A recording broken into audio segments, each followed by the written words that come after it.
And yes, she brought about a lot of reformation, but something that was intriguing was she went through a lot of problems in her life.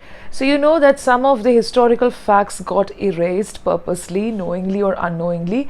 And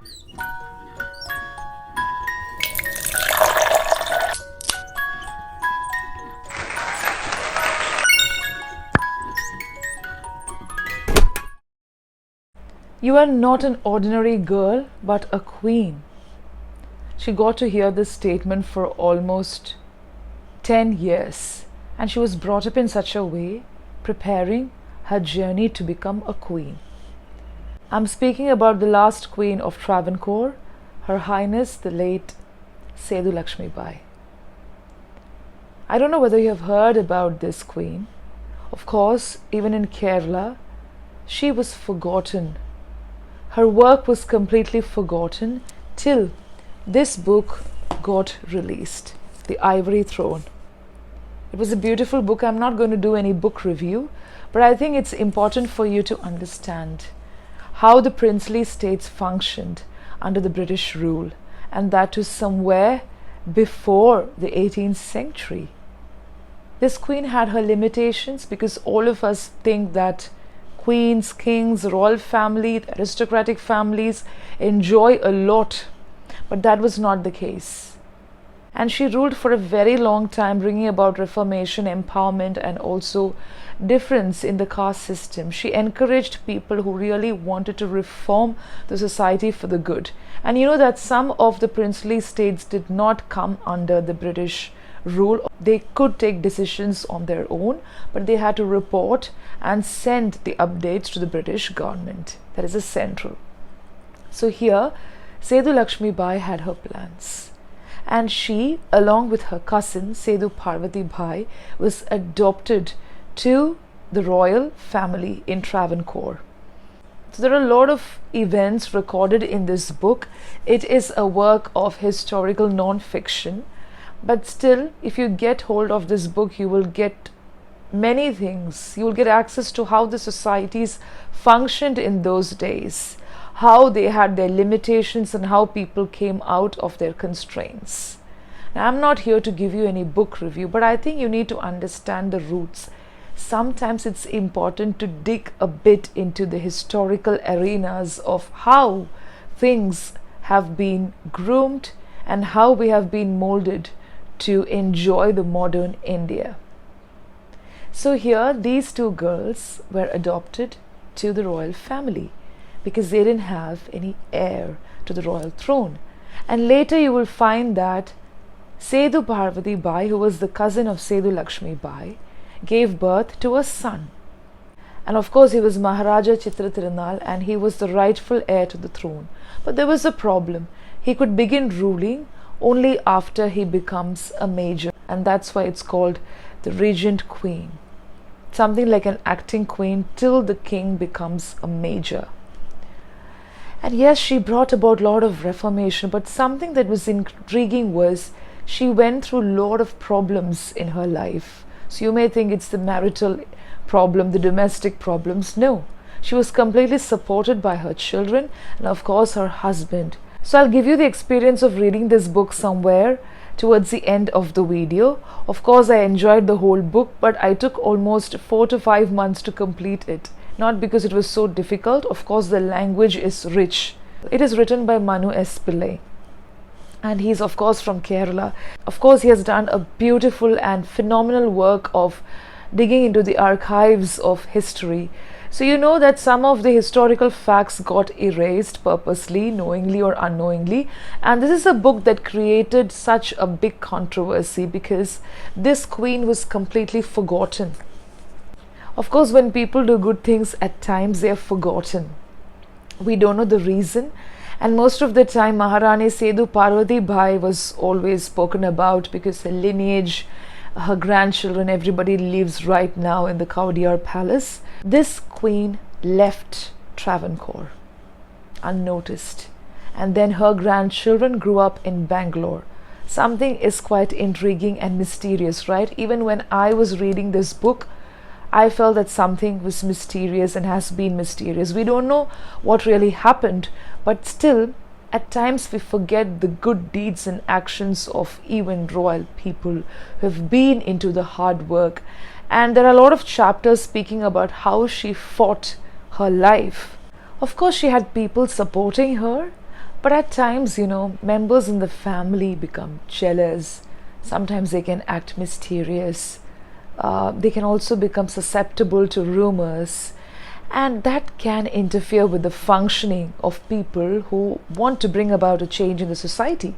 So, this queen taught through her deeds and actions, her life, what real resilience is. So, being a part of the royal family, she was enjoying the royal throne and also the royal life. And she had a husband who supported her. But at the same time, there were some family members who were not very happy with her. She had this ladylike appearance, did not wear too much jewelry, and she just loved being simple. If you do some research, you will also find the pages of history that speaks much about the queen. Now, when I speak about this book, there are a lot of historical facts, politics, and also at the same time it covers the societal expectations and how the matrilineal system was prevalent in the society of Kerala among the Nair families. So there, the rightful heir to the family was always the mother. And most of the time, the property got passed down from the mothers to the daughters. There's much to be spoken about the other systems that functioned during that time, because generally men were encouraged to die on the battlefield. So dying by the sword was prestigious, and most of the men really wanted to fight on the battlefield. And due to this, they were not encouraged to stay within the family to run a family, because nothing can be expected from such men. And apparently, women were encouraged to run the families, and they had all the financial hold on the family. And because of that, the authority was passed down in the form of land and other assets from mothers to daughters. And there was a queen who left Travancore in tears. And she spent the rest of her life in silence, not complaining, and that too in Bangalore. She brought up her girls, and that too with all the life lessons. So of course they enjoyed the royalship, but still at the same time they were taught life lessons. Of course there was a very big difference, in fact stark difference between the cousins.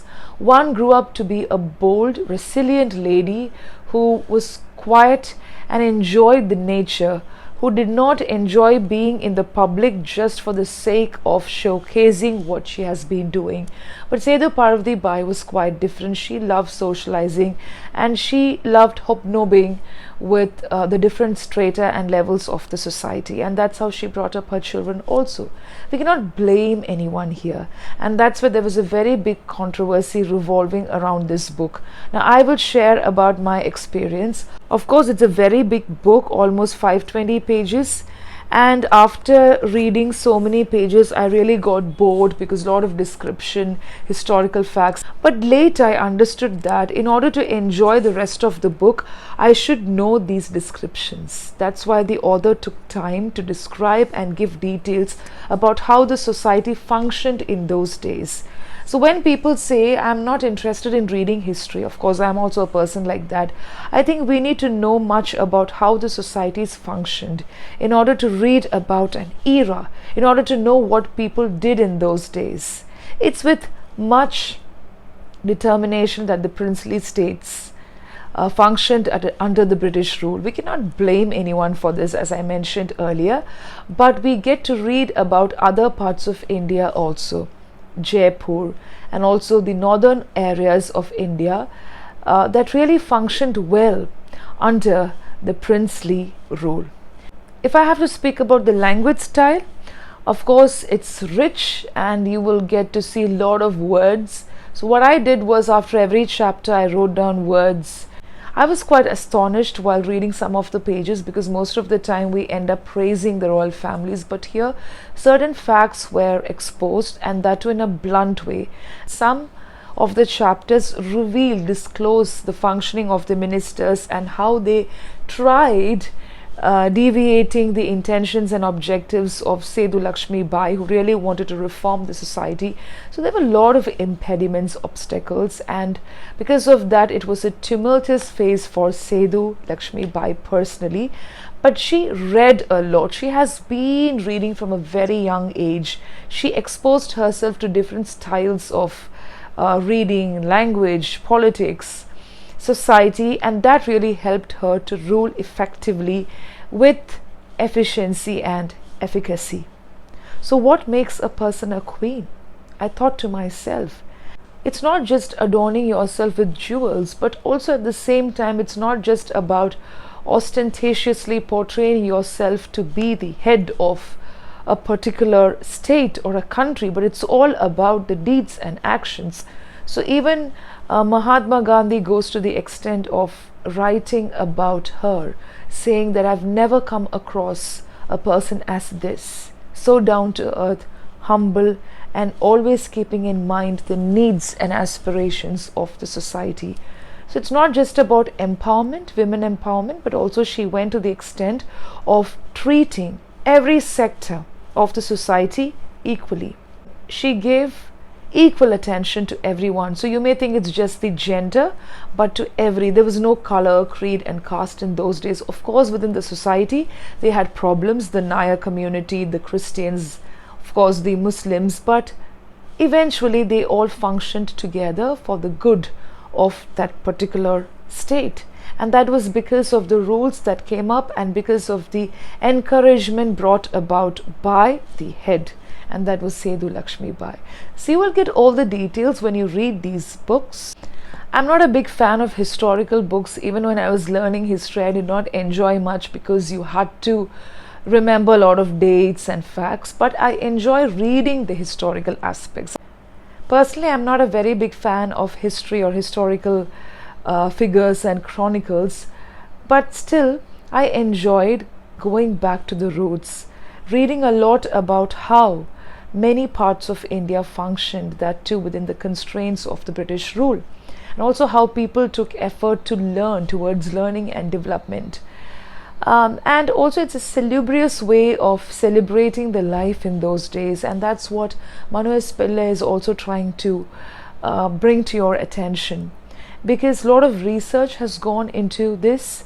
I think when such work goes down deep into the creation of such a non-fictional book, we all need to take the effort to read it. Happy learning.